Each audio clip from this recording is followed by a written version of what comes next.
So I've said in previous videos that I was done with Sentinel and done with RIOBOT. I found their figures simply to be too inconsistent and overpriced.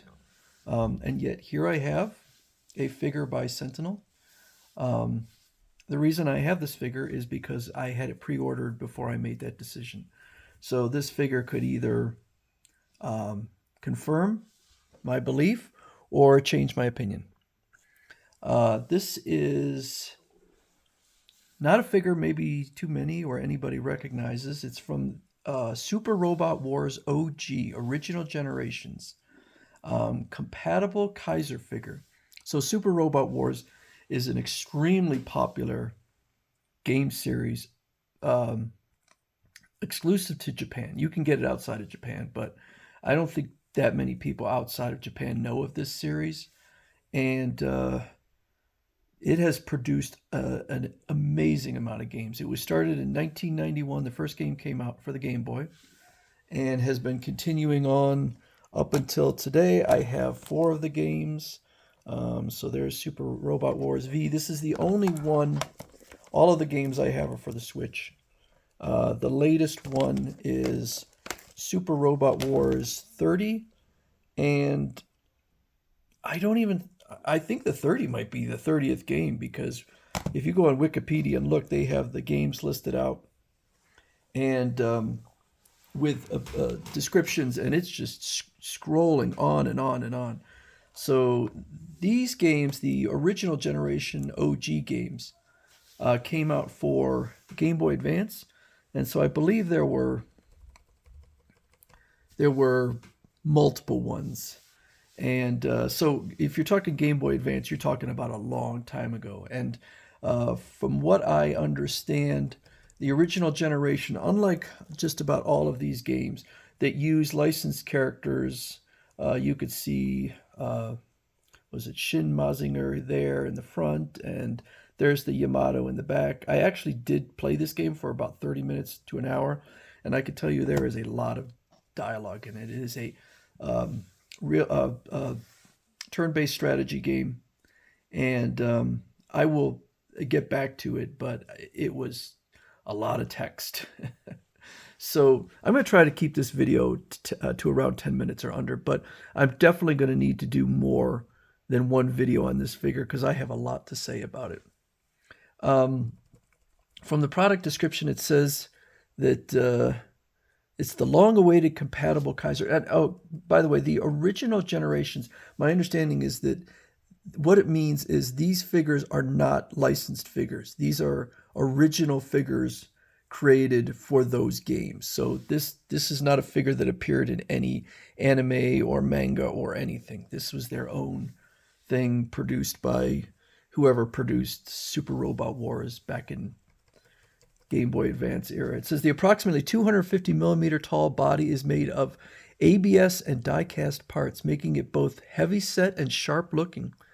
To support its massive body, 27 of its joints are equipped with click joint function. So those are ratchet joints. Wide range of articulation including pull-out designs, click joints with high stability, and expressive hand parts with individually articulated fingers can all be used to recreate the various action poses depicted in the game from 1990. Well, whatever, when it came out. It's in the 1990s. So if it's a 1990 handheld game, I don't think the graphics were that particularly amazing. The LED light installed in the chest can be turned on by a switch on the back to display the finishing move, Kaiser Burst. Kaiser Boomerang can also be reenacted by detaching the armor on the shoulders and the waist. So I have not yet even touched any of the extras. They're still in the box. I have not opened up the manual, so I couldn't tell you hardly anything about what this figure can do. It is possible to combine with RIOBOT G Thundergate. So I looked up Thundergate, and it appears to be kind of a bird-like robot that I'm going to assume probably attaches to the back somehow, so he can kind of, I guess, fly. Like I said, I have played with the figure a little bit, but I have not played with the gimmicks at all. So let me start by saying, well, all right, let me step back. This figure I paid $430 for. So that is a lot. That is more than any CCS toy. That is more than any Sky X. And that is more than a vast majority of Blitzway. The only Blitzway I can think of that is more than that is their Voltron that was more like $700-800.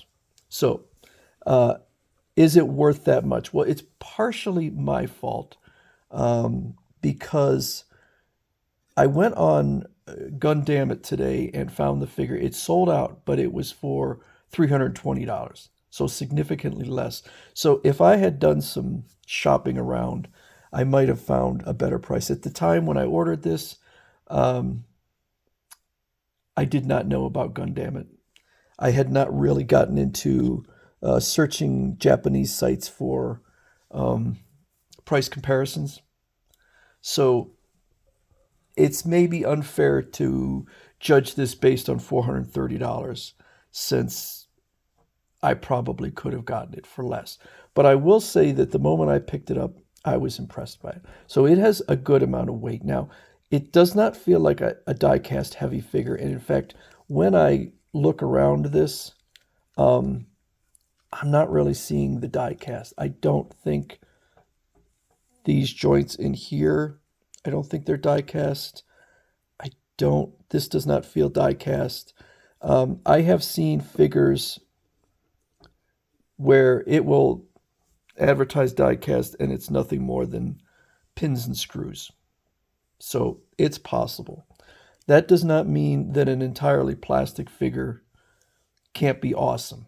Blitzway did, 5 Pro Studios did an all-plastic figure, and I thought it was fantastic. As to the ratchet joints, I'll show you. So you can hear the clickiness in there. I don't know if you can hear that, but I'm on the fence with ratchet joints. They will obviously give. So, a compression joint is smooth. This, you could have it here. You could have it here.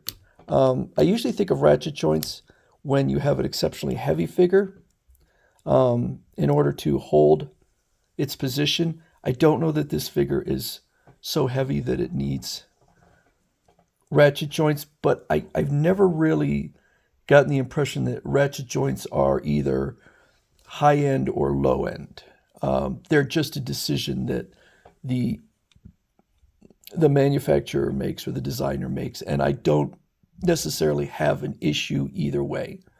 I kind of like the clickiness. I like the clicking, but it will not hold as many positions because it has, different positions that it will click to. This figure, I say, is gorgeous. I'm usually not a big fan of super busy figures. This has got a lot of flourishes and detail and all sorts of stuff all over the place, but I think it looks really nice. The colors are gorgeous. I consider myself a shelf collector, and what that means is that I, fool around with the figure for a while, try out the gimmicks, and then put it on a shelf. And I think this one has tremendous shelf appeal. Someday, what my goal is eventually, maybe in 5 or 10 years, is to be able to move some of my more beautiful figures downstairs out so that people who come in the house can see them. And this one would definitely make the cut because I think it's gorgeous, and I think for the average person who doesn't really know these robots, it wouldn't really matter to them that it's not Get a Robo, it's not Mazinger, it's not whatever. It's just a really, really cool figure. So this is a good job, I think, by Sentinel and RIOBOT for their RIOBOT figure, because this is a nice one. And I'll tell you what, these fingers, they're fully articulated and they're nice. This is a really, really nice job of I think these might be the nicest articulated fingers I may have ever seen. Sometimes I've seen some figures, even some very high-end figures, where the finger articulation is not that impressive, but this one is nice. This is going to look really, really good on a shelf. Very impressive. So I'm going to go through the gimmicks later after I try them out. But I'm impressed. That does not mean I'm now back on board with Sentinel.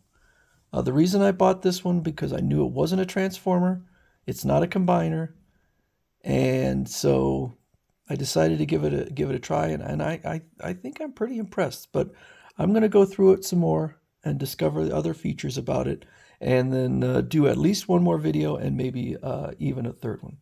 So this is com compatible Kaiser figure by Sentinel.